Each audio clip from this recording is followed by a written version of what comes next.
is growing his company, Office Supply Solutions, primarily through referrals by using his superpower for networking and connecting people. A few years ago, this led Mark to found the St. Louis Networkathon. How many have been to the Networkathon? Cool. A free quarterly event where 200 plus professionals learn to network in a fun, systematic environment. Today, Mark is posing the question, is your business harder than it should be? Please welcome Mark. Okay, this is kind of interactive because I want to give you a sheet to take notes on if you so choose. So I'm not just reading, I'm also going through this. So is your business harder than it should be? We've got 4 topics today. We're going to start with hiring. Do you have a clear job description and ideal candidate qualifications? A lot of times people put something vague online and they don't get any response and they're wondering why. Well, that's the reason why. Once you've got that down, 3 ways to do that. 1, you post online, because a lot of people don't think, a lot of people today do think, but a lot don't think, hey, if I just put this online, my network might be able to help me. Number 2, if you do face-to-face networking, share with your network.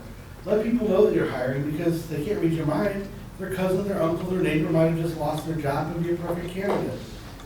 And then also ask people who are your service providers. Ignore the typo in the middle of line 3, just notice that. There we go. But other than that, see if your service providers might have another client, maybe a staffing company or somebody else who can help you with that. Because again, having the right people on your team makes all the difference in the world. If you don't have that, you're really working a lot harder and your business is going to be much harder than it should be. Next, money. We all like money, but it is a necessary evil. Do you have the money available before you need it? One thing that a lot of people, and I learned this, luckily not the hard way, but learned this is always have money available before you actually need it, because once you need it, it's hard to get it. So number 1, have a great relationship with the banker, one you can trust, and also have a line of credit. Doesn't have to be a big line of credit, but we all get in situations where we have more money out than the people of us that we like, and we have expenses that, of course, come in right at the same time. So it allows you a little bit of financial flexibility. Number 2, know what your break-even is every month. Don't guess. Know exactly how much you need to bring in money to cover those bills and maybe have a little bit of fun money, per se, to keep your business rolling. Because the thing is, again, guessing and money are not 2 things you want in the same sentence. It's usually that, what are you laughing? Is that funny? Yes. Oh, okay.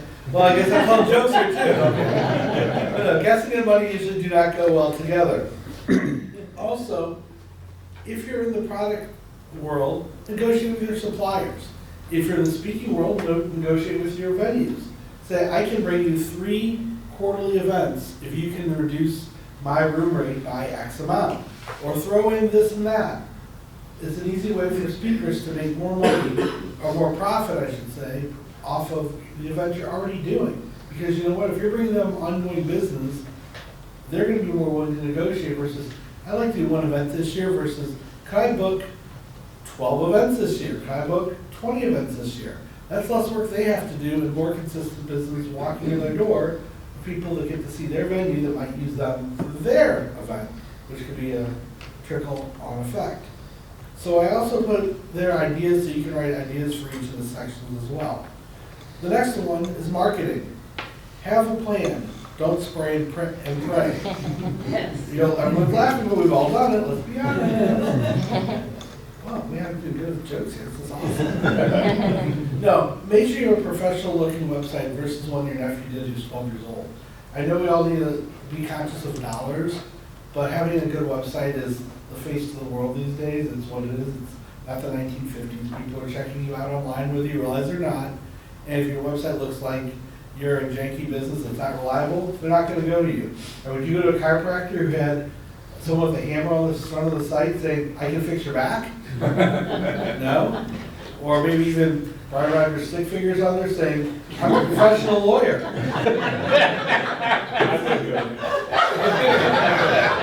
And that says a lot about you. You rode a motorcycle here today, didn't you? Okay. Yeah. No. And then next, Make sure you have at least two face-to-face networking groups where you're going out actively looking for business, maybe even up to 4, because here's the thing. It's great to meet the same people, but you have to mix people in, because what I've learned is the more you can mix people from group to group, the more reliable you seem, the more people are thinking of you, because the more people you connect with each other, the more are thinking of you of rooms you're not even in. And the more people talk about you in rooms you're not even in, the more top of mind you are. And the more top of mind you are, guess what? The more calls you get when they have a need for you and what you do.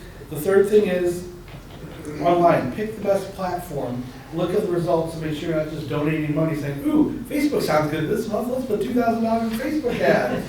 Obviously, there are people who do that for a living, which you can obviously talk to as well, and they can help, but just don't spray and pray on that. The next thing we're going to talk about is sales. Everyone is not your ideal customer, trust me. Because even though you can sell to anybody, not everyone's your ideal customer. For instance, as you all know, I own an office supply company. Can you imagine if I stood up every time I spoke of, hi, I'm one of the people who wipe their tissue with toilet paper, we sell that. That's going to make you think of absolutely nobody. You want to be as specific as possible. You want to tell everyone what you do and pick a lane. Because if you swerve out of your lane, you're going to get hit.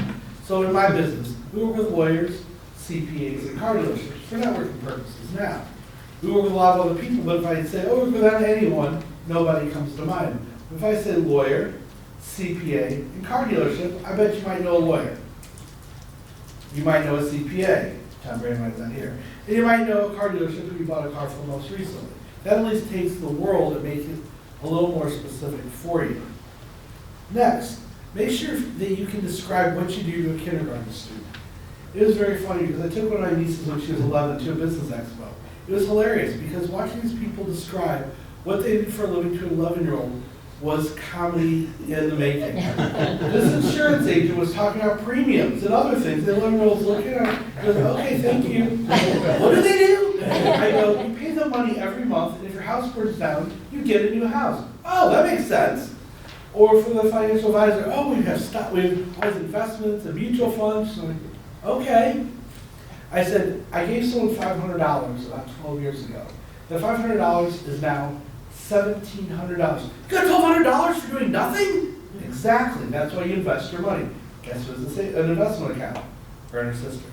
So the point is, if you can't describe your business to a 5-year-old, even if it's not perfect, but it's close enough, you're not doing a good job, because here's the thing. We're realistically at kindergarten level in things we don't do. Trust me, if anyone knows me, you don't want to pick up a hammer and kind of build something in your house, because one of the things that's going to happen is I'm going to get hurt. Okay? So you have to be able to explain what you do so simply that they can understand, because again, no one's go, wait, what do you do? Because none of us like to look stupid. So make sure that you're giving the information so people can digest what you do, so they can understand, refer you, and use you. The third one is, have a process about what you do. How you're going to work with that client that's going to be referred to you from them. Because no one likes to refer somebody and look like a fool. And say, oh, talk to Mark, he delivers pens. Oh, wait, you wanted ink in that pen? Well, that would obviously make the person referred them to me look really silly. So what I do with my business, I share exactly once a referral happens, what that process is. So tell people who, if you're expecting people to refer you people, have them explain to them how you're going to work with that client. What does that onboarding process, the introductory process to do business look like? So they feel comfortable with everything that's going to happen. They'll be more confident to refer people and more people your way. So overall, planning for the unthinkable. If your business, if something unthinkable happened in your business today, would you know what to do next? I have a plan. If all my employees walked out today, I have a plan. Hopefully I never have to use that plan, but I have a plan. So I know I'm in the product world, and a lot of you are in the speaking world, but imagine if all your clients disappeared. What would you do tomorrow? How would you restart your business? Would you go make sandwiches in Subway? Would you have a plan to get it restarted? What does that look like? Have a plan. So, the second thing I was going to mention on that is, what if you had a large bill that was unexpected? Would you be ready for it? Is Jim more than a few months of revenue ready to go to handle that? How would you get that money? Now, we talked about the line of credit earlier, but let's say your line of credit's tapped. Now what?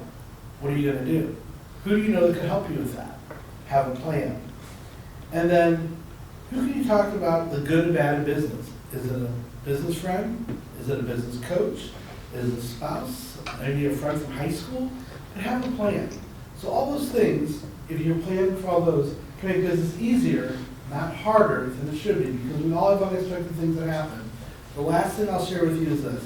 We all have everyday wins and losses in our business, unless your business is different than mine. My goal is always to have the smallest losses possible, the biggest wins possible, but don't ride the roller coaster of emotion every time your business goes up and down, because it will put you in the ground quicker than you can imagine. Watch a roller coaster, understand the roller coaster, but make sure that you enjoy the ride from the top and not in the seat. Okay, good day, everybody.